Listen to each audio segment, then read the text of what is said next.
નર્મદા જિલ્લામાં છેલ્લા 2 દિવસથી સતત વરસાદ છે. વરસાદના કારણે અનેક જગ્યાએ રસ્તાના ધોવાણ થયા છે, ડાયવર્ઝનો ધોવાયા છે, નાના મોટા પુલને પણ નુકસાનો થયા છે. તંત્ર દ્વારા હાલમાં કામગીરી હાથ ધરાઈ છે, પરંતુ આપણે અત્યારે ખડકદા ગામમાં છે. જે ખડકદા ગામની તકલીફ બતાવીશું. તો જ્યાં ખડકદા ગામ છે અને અહીંયા જે લોકો આવે છે ત્યારે પુલ છે, પુલનો બંને તરફનો ભાગ ધોવાણ થઈ જતા આ રીતે મોટરસાયકલ ચાલકો છે એમને તકલીફો જે પડે છે.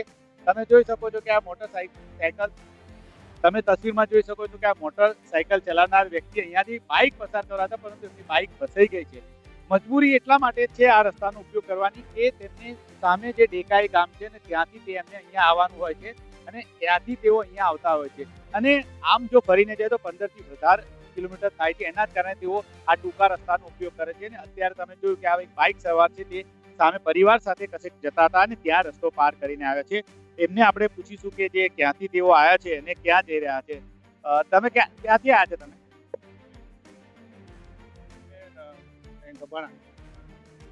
આ રસ્તાનો કેમ ઉપયોગ કરો છો, બીજા રસ્તાનો નહીં? રસ્તા પર બંધ,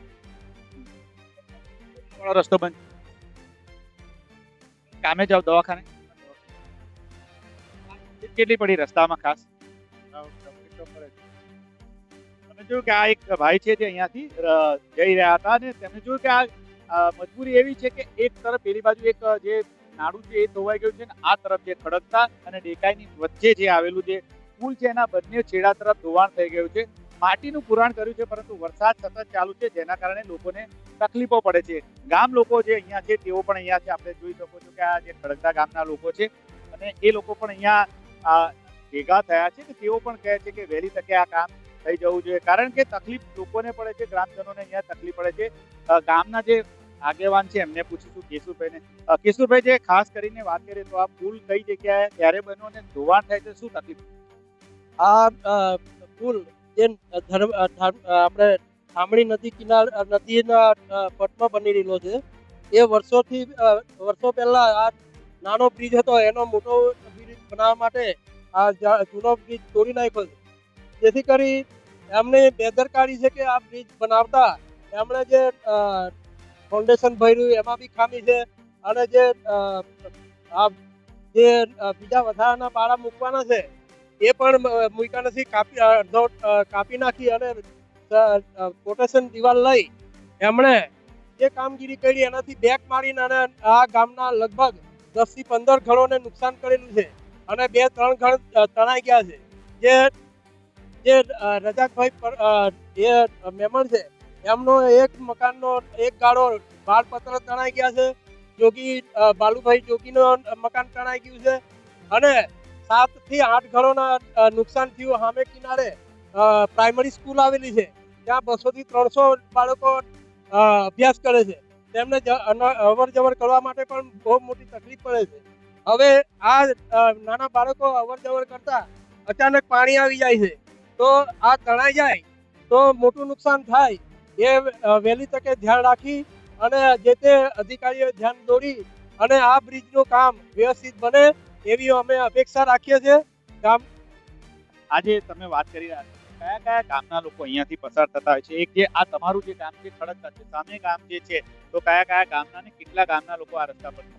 આ ખડકદા ગામથી સામે કિનારે લગભગ 25-30 ગામડા આવેલા છે. તણખલાટ, છોટાઉદેપુર, કવાંટ, મધ્યપ્રદેશની ગાડીઓ પણ આ રસ્તે અવર જવર કરે છે તો ઘણી મોટી તકલીફ પડે છે.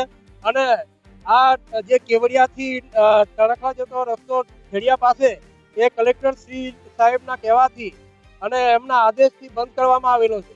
તો આ રસ્તાને પૂર્ણ કરે અને બધા આખા પબ્લિકને સગવડ મળે એવી અપેક્ષા રાખીએ છીએ. ગ્રામજનો કહી રહ્યા છે કે સગવડ મળે. તમે જોઈ શકો છો આ સમગ્ર જે જગ્યા છે ત્યાં આપણે જઈશું કે આજે ખડકદા ગામના વચ્ચે જે છે, ખડકદા અને ડેકાઈની વચ્ચે આ જે ખાડી વચ્ચે નામની ખાડી કહે છે અને ત્યાં પૂર આવ્યું હતું. અને પૂર એટલે બધું આવ્યું હતું કે ઉપર સુધી જે લોકોના ઘર સુધી પાણી ગયું. એના જ કારણે આજે બંને બાજુની સાઈડોનું ધોવાણ થઈ ગયું છે અને ધોવાણ થઈ ગયું ત્યાં માટી પુરાણ કરેલ છે. પણ હજુ સતત વરસાદ ચાલુ છે અને આ વરસાદના કારણે જે વાહન ચાલકો છે એમને ખૂબ તકલીફ પડે છે.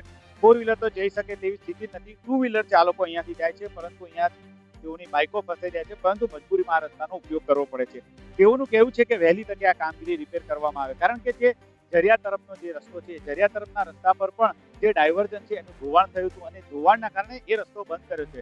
ત્યારે આ એક રસ્તાનો ઉપયોગ ગ્રામજનો અને આજુબાજુ વિસ્તારના લોકો કરતા હતા, જેનું વહેલી તકે રિપેરેશન કામ કરવામાં આવે તો લોકોને મુશ્કેલીઓ જે પડે છે એ દૂર થાય.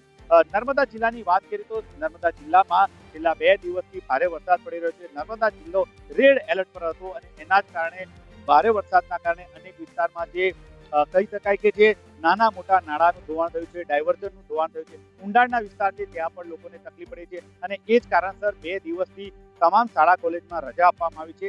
આજે પણ વરસાદનું હાઈ એલર્ટ છે અને વરસાદ અત્યારે પણ પડી રહ્યો છે, પરંતુ આવા જે વિસ્તારો છે, ગ્રામ્ય વિસ્તારો છે, ત્યાં ડાયવર્ઝન ધોવા છે, રસ્તાઓ ધોવા છે, એનું સમારકામ વહેલી તકે કરવામાં જો આવે તો લોકોની જે મુશ્કેલીઓ છે એ દૂર થાય. આપણે અત્યારે જે ખડકદા ગામે હતા ને, ખડકદાથી સામે ડેકાઈ ગામ છે અને ત્યાં એની પર જ્યાં દામણી નદી પર જે પુલ છે એના બંનેની સાઈડો ધોવાણ થયું છે, એ વહેલી તકે રિપેર કરવામાં આવે એવી લોકોની માંગ છે. નરેન્દ્ર પેપરવાલા, ગુજરાત તક, નર્મદા.